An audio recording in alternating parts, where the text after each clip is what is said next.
Hello friends, welcome to our channel Village Boys Kitchen. இன்னைக்கான சமையல் என்ன அப்படினு பாத்தீங்கன்னா அது என்ன அப்படின்றத மாமா கிட்ட கேட்டலாம். என்ன மாமா சமையல் இன்னைக்கான சமையல் என்னன்னு பாத்தீங்கன்னா மாப்ள எல்லாருக்குமே ரொம்ப பிடிச்ச கறி தோசை மாப்ள நீ செய்ய போறோம். எல்லாருக்கும் பிடிச்ச கறி தோசையா? ஆனா என் வாழ்நாள்ல இன்னும் ஒரு வாட்டியோட நான் சாப்பிட்டதே கிடையாது மாமா. அது ஒண்ணு இல்ல மாப்ள, செம்ம டேஸ்ட்ல நீ செய்றோம். எப்படி இருக்குன்னு சாப்பிட்டு வந்து சொல்லுங்க நீங்க. சரி மாமா, கண்டிப்பா மாமா. வீடியோல போய்லாமா? வாங்க மாப்ள போய்லாம். கறி தோசை செய்யறதுக்கு ஃபர்ஸ்ட் என்ன பண்ண போறேன்னு பாத்தீங்கன்னா இந்த சிக்கன்ல உள்ள போன்லாம் எடுத்துட்டு சின்ன சின்னதா கட் பண்ணி எடுத்துக்கிறேன். அதான் சொல்லிட்டேன், இங்கே இருந்தா 4 இல்லன்னா 1 தான்.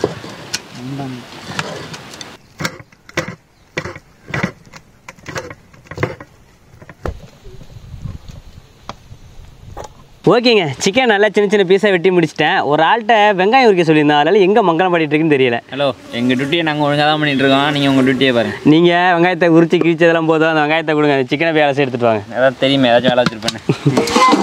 இந்த வெங்காயம் தக்காளியை சின்ன சின்ன பீஸாக வெட்டி எடுத்துக்கலாம் நம்ம இப்போ.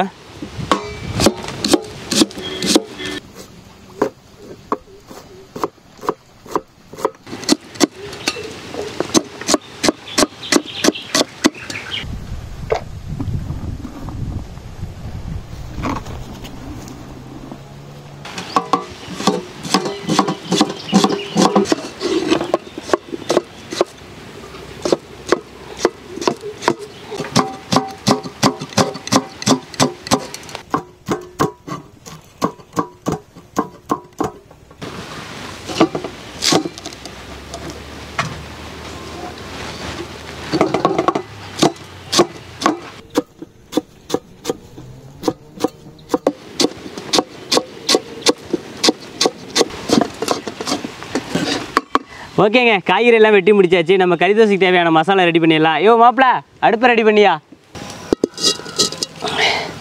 ஓகேங்க, கொஞ்சமாக நல்லெண்ணெய் ஊற்றிக்கலாம் இதில்.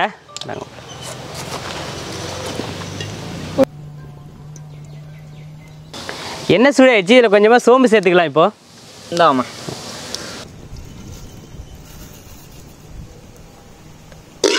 அடுத்தனாமா மாப்பிள, கருவேப்பிலை பச்சை மிளகா எடுங்க. இதில் கொஞ்சமாக கருவேப்பிலை பச்சை மிளகா சேர்த்துக்கலாம்.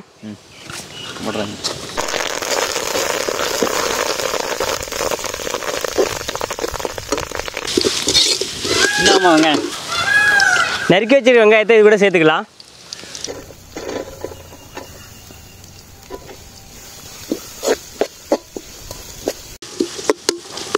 வெங்காயம் ரொம்ப வதங்க தேவையில்லை, மீடியமாக வதங்கினா போதும். மாப்பிள, அந்த இஞ்சி பூண்டு பேஸ்ட் எடுங்க. உனக்குலாம் அதுதான். இது கூட அரைச்சி வச்சிருக்கேன், நம்ம இஞ்சி பூண்டு பேஸ்ட் இதில் சேர்த்துக்கலாம்.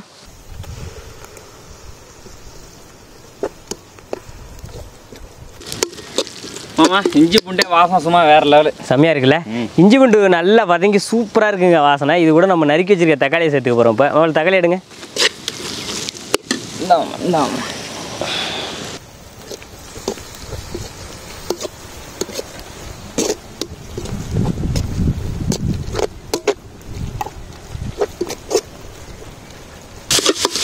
ஓகேங்க, தக்காளி நல்லா வதங்கிருச்சு. இது கூட இப்போ நம்ம மஞ்சள் தூள் சேர்த்துக்கலாம். அப்புறம் மஞ்சள் தூள் எடுங்க.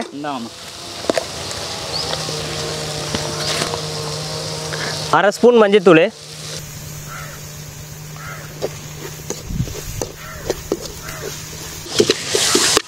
அடுத்ததாக மிளகாத்தூள். இந்தாமா கம்மியாக போடுவோமா, உரைக்க போகுது. ஓகே, 1.5 டீஸ்பூன் மிளகாத்தூள் சேர்த்துக்கலாம் அதில்.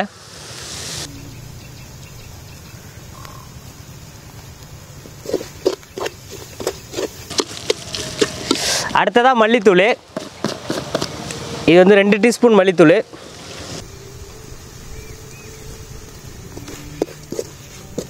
ஆமாம், கடைசியாக வந்துட்டு சோம்பு சீரகப்பொடி தானே? ஆமாம், அடுத்ததாக சோம்பு சீரகப்பொடி. அது ஒன்று தான் மிச்சம் இருக்குது.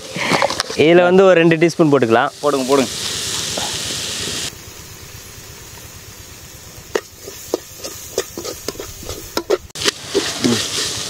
எல்லா மசாலாவும் வதக்கி வரும்போது செம்மையாக இருக்குங்க அந்த வாசனை. அந்த வாசனையை கூட போகிறதுக்குள்ளே அந்த சிக்கன் அதுக்குள்ளே சேர்த்துடலாம். அதில் என்ன முதல்ல இந்தாங்க.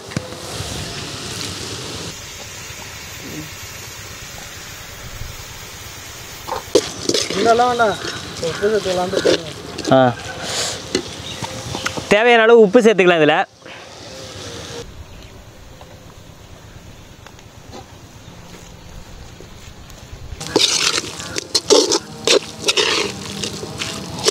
இது கூட கொஞ்சமா தண்ணி சேர்த்து நல்லா வேக விடலாம் சிக்கனை. இதுல வேற லெவல் போ வாசம் அப்படியே இருக்குது.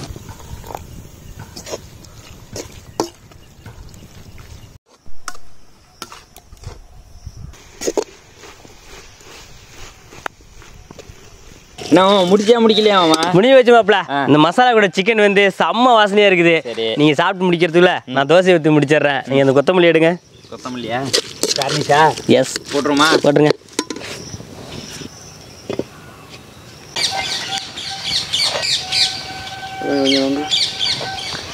ரோஜாவை தாளாட்டும் கண்கள் எண்ணங்கள். மாமா கிண்டனது போதுமா? எவ்வளோ நேரம் கிண்ட ஊற்றுவோம்மா? இவர் விட்டாக்க மாவே குடிச்சிருவார் போல இருக்கு. நம்ம அதுக்குள்ளே தோசையை ஊற்றிடலாம். ஊற்றுங்க.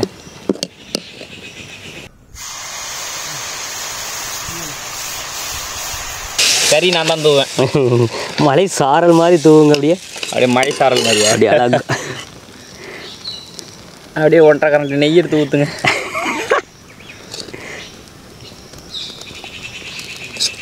மழை சாரல் மாதிரி தூவ சொன்னேன். வேறு வரையும் வெயிட் பண்ணணுமா?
என்ன மாமா வேட்டை ஆரம்பிச்சிட்டோம்ல. சரி ஓகே. ஆஹா சமங்க. நீங்கள் சொல்லக்கூடாது, அதை நான் சொல்லணும். வேற லெவல். கறி தோசை தான். நான் இன்னிலேருந்து கறி தோசைக்கு வந்துட்டு ஃபேனு. மாமாவுக்கெல்லாம் ஃபேன் கிடையாது, கறி தோசைக்கு ஃபேன் ஆகிட்டப்பா. செம்ம டேஸ்ட்டு. இன்னும் அந்த வெங்கல காப்பி என் கைக்கு இன்னும் வரல. அதை விடுங்க, பார்த்துக்கலாம். செம்ம டேஸ்ட்டுப்பா. சரி அதை விடுங்க. கறி தோசை செம்ம. அடுத்து முட்டை போட்டு பண்ணார்ல, அது எப்படி இருக்குது அப்படின்னு சாப்பிட்டு பார்க்கலாமா? அடுத்து சாப்பிட்டுக்கிட்டு இருக்கேன். அதை தான் சாப்பிட்டுக்கிட்டு இருக்கேன். எப்படி இருக்குது? அதான் சாமான். நீங்கள் அதான் சாமான். இதுவும் சரியான ஒரு டேஸ்ட்டு தான். இதோட அது அப்படியே டிஃப்ரெண்ட்டாக இருக்குது. ஏன்னா செம்மையாக இருக்குல்ல? சூப்பராக. அந்த கொத்தமல்லி வாசம், அந்த கறியோட வாசம், அது தோசை கல்லில் வந்துச்சு பார்த்தீங்களா? ஹைலைட்டு. அது லேசாக கருவுனாப்பில் இருக்குல்ல, ஆனால் வேறு லெவலில் இருக்குது. நீங்களும் வந்து இதை வந்து ட்ரை பண்ணி பாருங்கள். நம்ம சேனலை சப்ஸ்கிரைப் பண்ணலாம் அப்படின்னா வந்துட்டு கண்டிப்பாக வந்து சப்ஸ்கிரைப் பண்ணி பெல் ஐக்கானை போட்டு வச்சுட்டிங்கன்னா நாங்கள் போடக்கூடிய வீடியோஸ் எல்லாம் உங்களுக்கு கண்டினியூஸாக வந்துகிட்டே இருக்கும். அப்புறம் மாமா நான் சாப்பிட்டுட்டே இருக்கேன். பேசி முடிச்சிருக்கேன். அவ்வளோதான், முடிச்சாச்சு மாமா. வீடியோ முடிச்சிடலாமா? பாய்.